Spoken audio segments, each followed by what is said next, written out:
African মানুষের আপনার penis যেরকম হবে, আমেরিকান মানুষের যেরকম হবে, ভারতীয় উপমহাদেশের মানুষের কিন্তু সেরকম হবে না। আমাদের কাছে অনেক সময় রোগীরা আসে যে তাদের পেনিসটা মনে হচ্ছে অন্য মানুষের চেয়ে বা তার বয়সের অন্য মানুষের চেয়ে ছোট, বা অনেক সময় মারা নিয়ে আসে বাচ্চাদের, তাদের বাচ্চার পেনিসটা মনে হচ্ছে অন্য বাচ্চাদের তুলনায় ছোট।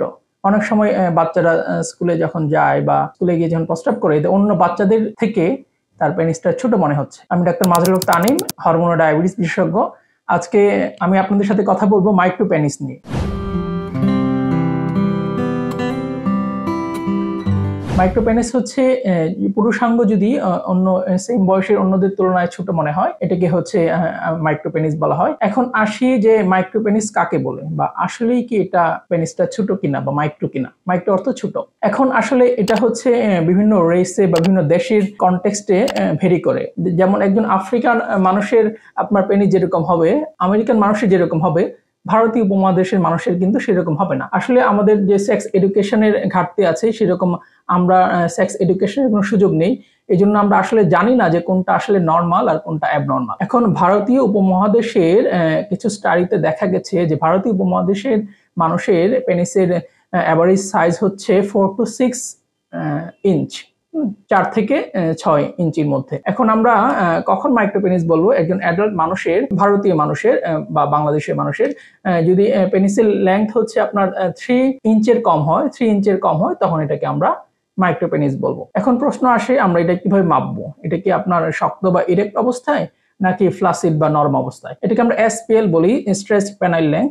পেনিসটাকে টান দিয়ে ধরে লম্বা করে পেনিসের গোড়ায় যে শক্ত একটা হাড় আছে, সেখান থেকে এটা আমরা স্কেল দিয়ে পরিমাপ করি। এটা হচ্ছে নরম থাকা অবস্থায়, ইরেকশন অবস্থায় না, নরম থাকা অবস্থায় এটাকে আমরা টান দিয়ে ধরে স্কেল দিয়ে এটা আমরা পরিমাপ করি যে এটা আসলেই ছোট কিনা।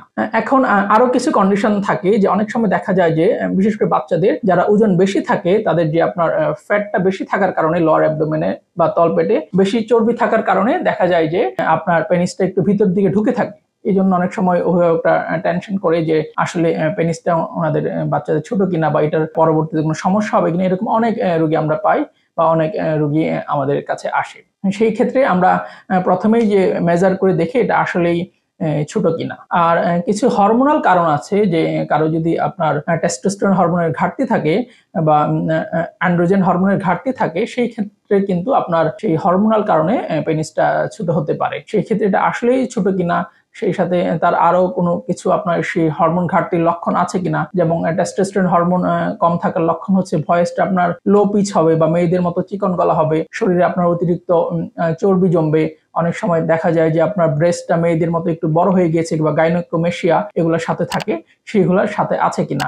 এবং আমরা আসলেই দেখি যে এটা আপনার আসলেই যে এটা মাইক্রোপেনিস কিনা, নাকি ওনার মনে হচ্ছে মাইক্রোপেনিস কিন্তু আসলে মাইক্রোপেনিস না, সেটা আগে আমরা পরিমাপ করে দেখি আসলে সেটা মাইক্রোপেনিস কিনা। এখন আসি আরেকটা কথায়, যে আসলে পেনিস ছোট বা বড় এটা আপনার সেক্সুয়াল কাজে বা সেক্সুয়াল অ্যাক্টে এতে কোনো সমস্যা হয় কিনা। কোনো প্লেয়ার বা সচিন টেন্ডুলকার যে সেঞ্চুরি করতে যায়, সেই ক্ষেত্রে তার ব্যাটের সাইজ কিন্তু ম্যাটার না, তার টেকনিক ম্যাটার, তার স্কিল ম্যাটার, তার কোয়ালিটি ম্যাটার। এইরকম ভাবেই আপনার সেক্সুয়াল অ্যাক্টের ক্ষেত্রে কিন্তু পেনিসের সাইজ তেমন কোনো ম্যাটার করে না। ম্যাটার করে হচ্ছে তার কোনো আপনার দ্রুত বীর্যপাত হচ্ছে কিনা, তার পুরুষাঙ্গ শক্ত হচ্ছে না, এরকম কোনো সমস্যা আছে কিনা, বা তার টেকনিকে কোনো সমস্যা আছে কিনা, সেইগুলো হচ্ছে সেক্সুয়াল অ্যাক্টের ক্ষেত্রে সমস্যা করে।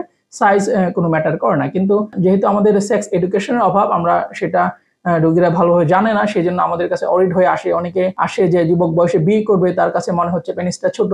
আর আগে বললাম যে বাবা মারা নিয়ে আসে, তাদের বাচ্চার পেনিস ছোট মনে হচ্ছে, তারা এটা নিয়ে দুশ্চিন্তায় আছে। বা অনেক সময় অনেকে বলে যে প্রস্রাব করতে যাওয়ার সময় দেখে প্রস্রাবটা দূরে পড়ছে না বা পেনিসটা শক্ত হচ্ছে না, এরকম সমস্যা নিয়ে আমাদের কাছে আসে। ইউটিউবে বা ফেসবুকে অনেক সময় দেখা যায় যে অনেক ভিডিও আপনারা পাবেন, সব ভিডিও বা সব কথাবার্তা কিন্তু অথেন্টিক না। অনেক সময় দেখা যায় যে ভিউ বাড়ানোর জন্য বা অনেকে ফলস জিনিস বিক্রি করার জন্য অনেক সময় ফেক ভিডিও বা ফেক কথাবার্তা বা ফেক জিনিসপত্র বিভিন্ন কিছু আপলোড দেয়। আপনারা যখন সেগুলো ব্যবহার করবেন, বা অনেক সময় অনেকে প্রোডাক্ট বিক্রি করে, আপনারা সেটা যাচাই করে নেবেন যে যিনি বলছে উনি অথেন্টিক কিনা, উনি এমবিবিএস ডাক্তার কিনা, ওনার কোয়ালিফিকেশন কি, মিনিমাম এমবিবিএস লাগবে, এরপরে ওনার কোনো পোস্ট গ্রাজুয়েশন ডিগ্রি আছে কিনা, সেগুলো যাচাই বাছাই করে আপনারা ডিসিশন নেবেন যে ওনার কথাগুলো অথেন্টিক কিনা।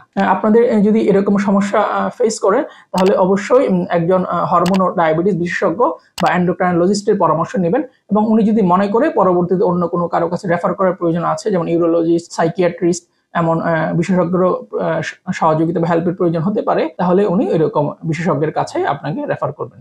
ধন্যবাদ।